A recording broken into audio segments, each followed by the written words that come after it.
departament ose një drejtori që quhet drejtoria e zbulimit në ministri. Në ministritë brendshme. Po. Drejtoria e zbulimit që ishte pjesë e atyre organeve të sigurimit të shtetit.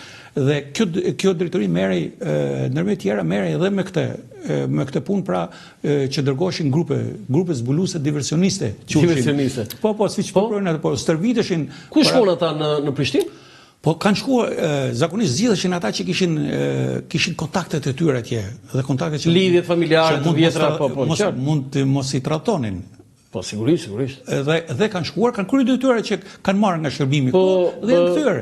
Kanë bërë punë konkrete, për shembull babai çfarë detyra ka bërë? Shiko, babai im janë stërvitur, babai im ka qenë ajo kategori që përgatiteshin dhe nuk arritën dot. Nuk i vun. Po të tjerë ata që vajtën? Po, ata që kanë bërë detyra që është dhënë. Kanë kryer detyra? Do shkosh pa kanë votuar? Patjetër që çfarë efekti, çfarë pasojë solli? Pasoja, zgjerimi i rrjetit atje. Rrjetit informativ. Pra, për të marrë informacion, për të njohur situatën, për të dhënë detyra etj. Pra, ndërmjet tjerave, një nga këto, për të përgatitur, për të krijuar organizime që të kryejnë veprime ose koordinime. Pra, varet nga detyrat që kishin nga grupi në grup. Për ta mbyllur të çështë, se më ngacmoi shumë, po përse atëre shumë kosovar shqiptarët Kosovës, se fjala kosovar nuk është shqiptarët Kosovës.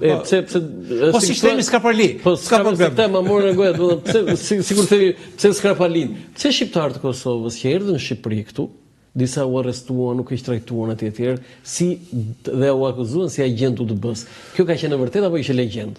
Shiko, unë jam marr edhe në ato kohë kam punuar në një sektor edhe me kundër zbulimin, po që kishte drejtimin jugosllav. Dhe është fatkeqësi kjo që thotë, kjo ka ndodhur. Ka ndodhur dhe e keqja cila ka qenë.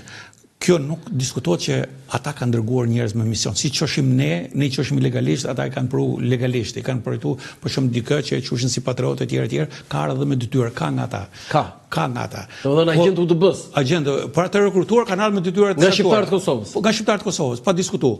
Dhe një pjesë e këtyre ka pasur një procedurë që kaloshin nëpër pika filtrimi që quhesh. Që quheshin nëpër këto pika dhe që nga Kuksi, nga Shjaku etj.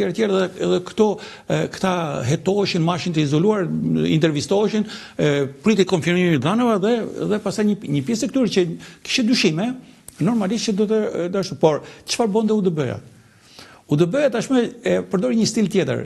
Për shembull, Arratisi Landi që ishte patriot i madh dhe i shpëtoi UDB-s.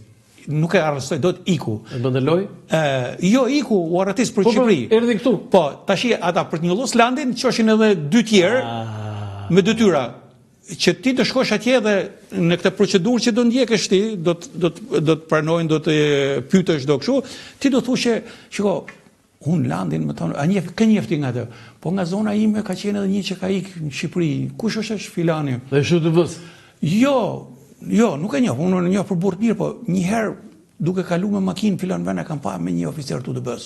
Kaq, mjafton të kjo. Ne arrestuar ato çka. Jo, ai pastaj vije nën kontroll, po vije padrejtisht nën kontroll. Domethënë ai kishte ardhur me atë ndjenjën e patriotizmit kanë vuajtur shumë nga këto?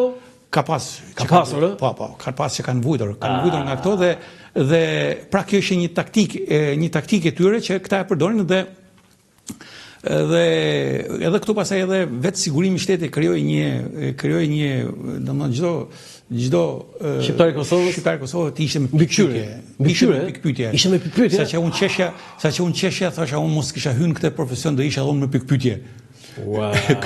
Domethënë çdo shqiptar i Kosovës i ardhur në Shqipëri ishte me pikpyetje. Po të them unë ku kam qenë në një strukturë, në një qark, në një degë brendshme, kryetari i asaj dege në një moment, pse s'keni regjistruar kontingjente për llogaritë e zbulimit jugosllav. UDB. Pra, kontingjenta regjistroheshin fëmijët e këtyre të dënuar si agenturë etj. Edhe koncepti i tij ishte që shiko, fushmëreja është plot me kosovar. Pse s'keni regjistruar ju? Domthon koncepti. Këta ishin raste jo të përgjithshme. Po kishte nga këta që të bëshin gjëmën këtë, domethënë, që të hyje. Pra, shqiptarët e Kosovës edhe kur kanë ardhur janë ndeshur me këto probleme. Cila ka qenë arritja më e madhe e Shërbimit Sekret Shqiptar për çështjen e Kosovës gjatë atyre viteve? Shiko, unë nuk them se ka pasur ndonjë veprimtari kështu, domethënë synimi ishte përgatitemi për një situatë, për një gjë. Edhe s'do asgjë. Edhe jo, atëherë kur unë qeshja me baban se donte më shku, si kishim mësuar rrugët për mençata, nga trajnimet i kishim mësuar rrugët, hyn këtu, del këtu, hyn këtu, del këtu, hyn këtu, del këtu. E kupton ti? Dhe edhe i thash, edhe shkojmë kur kemi hesë, më i tregonte ai, po ti s'ke qenë asnjëherë. Jo, deri aty kam qenë unë, po deri aty në Leonin, sa të mësoshim këto, të mësoshim ato. Futën në Kosovë një herë? Jo, bëhet fjalë për më vonë, pastaj mas 90, pasi bo Kosova shteti pavar, mas 99-s, domethënë. Por që një pjesë e këtyre po domethënë shërbimi sekret shqiptar, sigurimi, parësisht ideologjisë, arriti në një sukses për Kosovën, them. Shiko, se me këto është pak unë du ta dalloj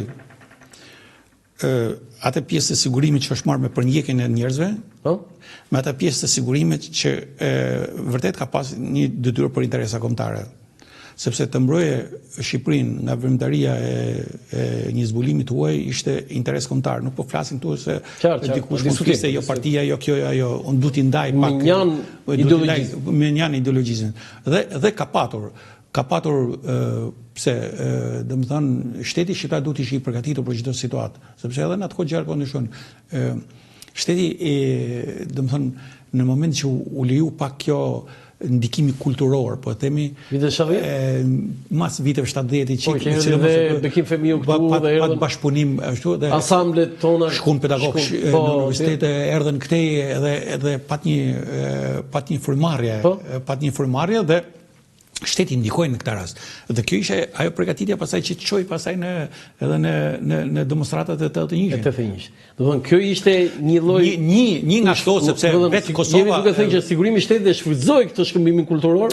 Po, ai vepronte në emër të shtetit, nuk po pra janë dërguar me detyra, kanë ardhur me detyra etj. Pra unë nuk po them, pra gjërat duhet i ndajmë, landi edhe njerëz se duhet jemi qartë me këtë sepse unë në atë institucion kam punuar pa kohë dhe aq sa kam nuk është se kam pas edhe shumë pak dhe shumë gjëra unë i kam mësuar më vonë në aspektin studimor.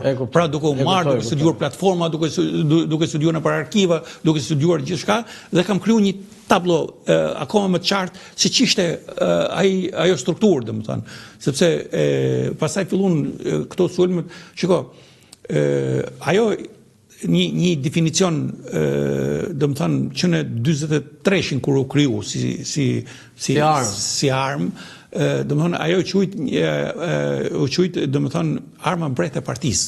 Dhe në atë kohë e Ushtrisë Nacionale Qendrore. Pra, që në momentet e krijimit ajo strukturë ishte në ndikim partijak. Po ishte ideologjik. Baza ishte ideologjik. Absolutisht, dhe nuk ka, domethënë, dhe kërkoja më pas që shiko, partia ishte e mirë, por këta ishin të këqit nuk shkon. Nuk shkon, po ke shumë. Nuk shkon.